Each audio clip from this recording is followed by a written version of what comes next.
Hi, my name is Elric. I'm Danny Johnson. And we are Empower. So, what we mean by empower.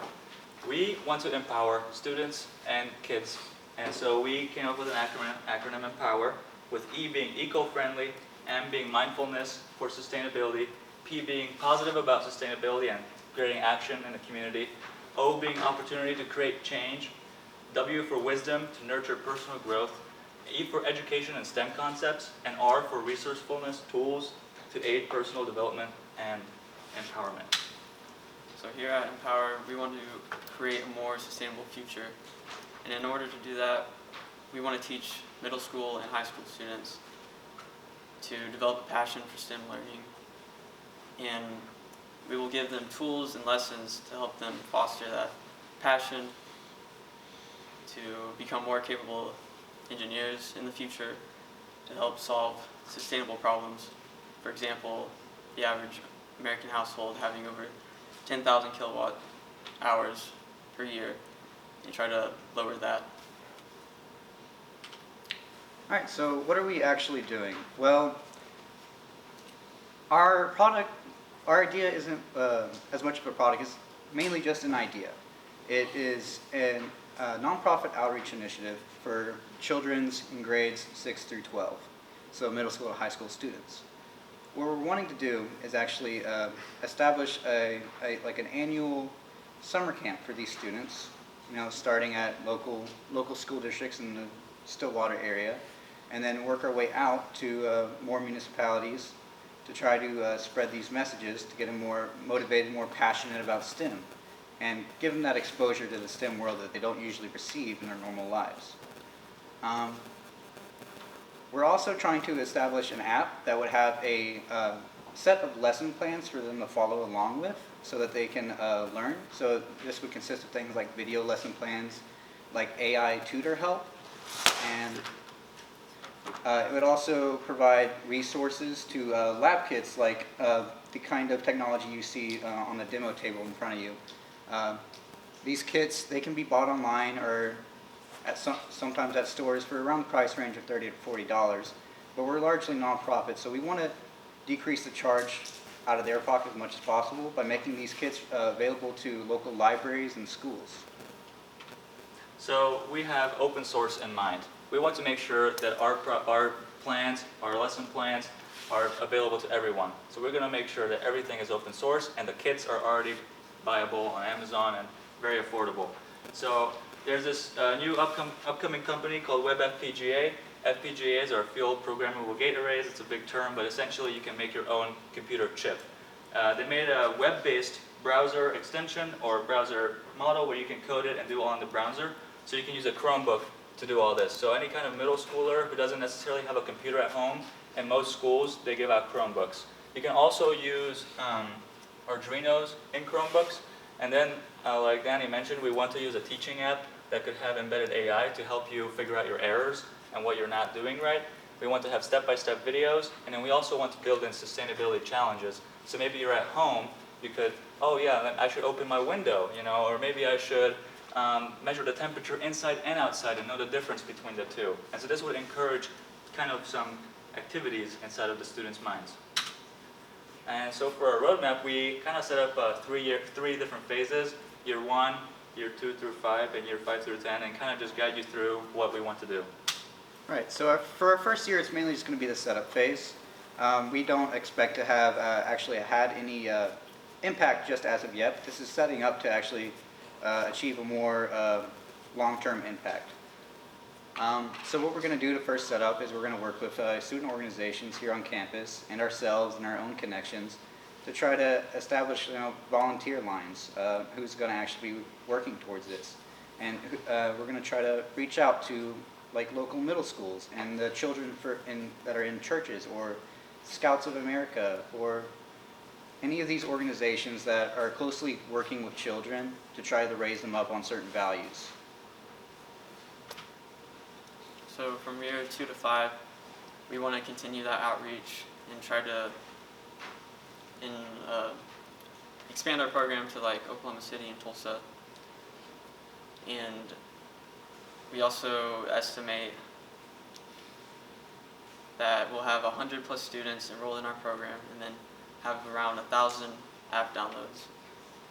And from our estimates, if those students and users reduce their energy consumption by 1% from that 10,000 kilowatt per hours for the average household, we estimate that they will save over 100,000 kilowatts per hour. And so for years 6 through 10, we'll have a summer camp each year.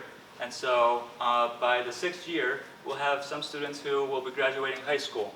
And so we want to be able to fund them and give them scholarships to go to college and pursue STEM that then can go into sustainable action and improve the number that we're trying to improve. So we want to have over 1,000 students in our workshops by this time, 10,000 app downloads, and we want to expand our program just from necessarily sensors and FPGAs to mechanical, environmental, and other disciplines in engineering. For example, Oklahoma is a very ag-based world, so we would want to tap into like 4-H programs and programs where we're focusing on sustainable farming or sustainable energy storage that are not necessarily electrical focused. Yeah, so if we did the same thing, if we had 10,000 app downloads and every one of those users reduced their usage by 1%, we'd be saving 1 million kilowatt hours that year. Right, so we mentioned earlier about the people we're targeting and just like who we would work with while we're doing this outreach.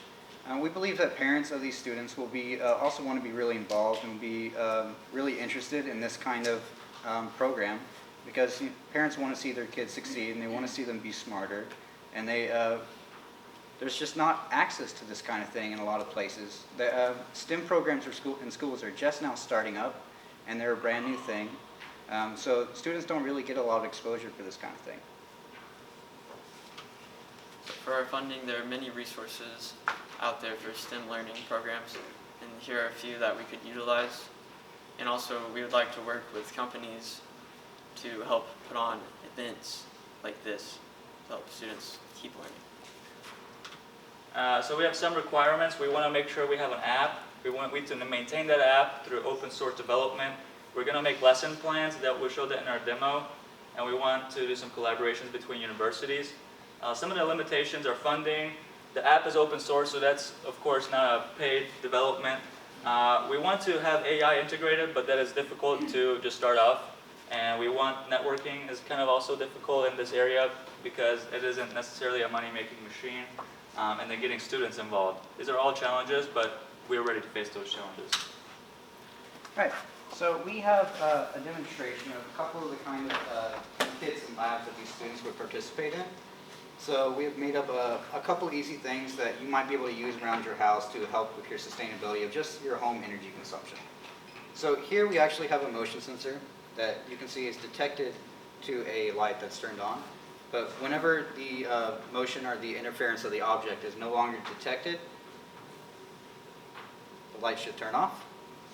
So you could have this in like a hallway, and as somebody enters a hallway, the light would be on. But when the person is no longer in the hallway, it would turn off. And that's just one of the projects we might be able to market out to these students as a learning tool that is simple enough that a middle schooler could do it, but also complex enough that a high schooler could see the value in doing it as well. And this one right here is actually a thermometer based off of a thermistor. I just have to upload the code for it.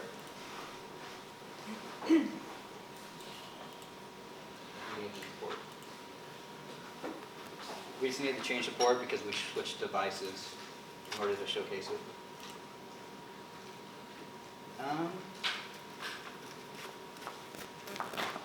In the meantime, we also have a GitHub.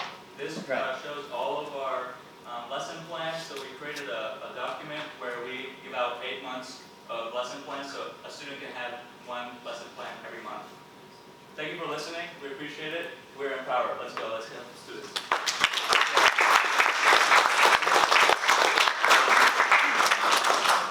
Let me just try to get this demonstration to work while we answer a few questions.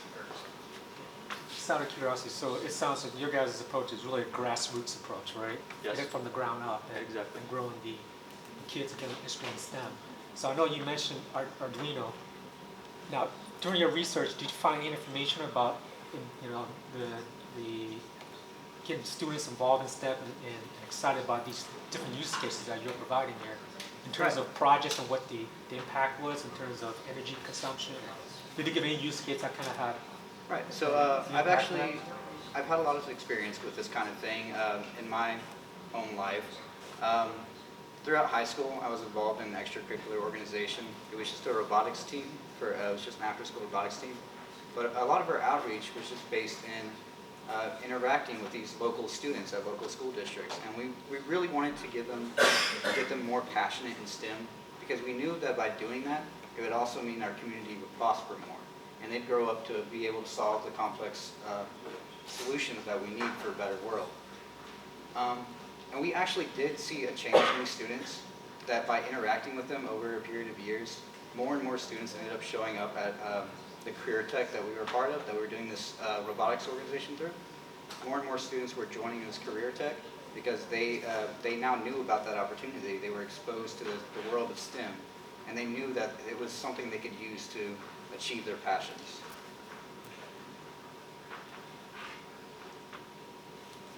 Do you love the idea? I like how you just approached the younger generations. That's amazing. Just a thought, the United States Green Building Council have kind of similar, not similar, but close to this approach of having learning kits and so on. So since this competition is about buildings or a little bit buildings oriented, maybe you can just consider reaching out to them and collaborating with them. That might just be a start. And another thought that I had in mind is that the Oklahoma State Regions for Higher Education have annual funding for such ideas. So if you reach out to your professors, I think your ideas might be really applicable here at OSU. Yeah. We did a lot of research for grant programs that would provide funding for this kind of initiative, reaching out to students. And there are tons of different programs. Like you have the Department of Energy itself is giving out awards for, teaching sustainability to children and methods that they can use, and DoD STEM and other resources. Like OSU was just awarded $50 million to $5 million. Sorry, that's a much smaller number. to outreach with the local students and get them passionate about STEM and learning and being sustainable. They're actually running summer programs, so we could at the start we could be with them and partner with them to try and help create sustainable programs as well. And we would really just want to grow in the sustainable aspect in the beginning, but then we would want to kind of separate and be our own entity and create the camps overall in Oklahoma. Any other questions? I think that's all we have right now. Great, thank you so much.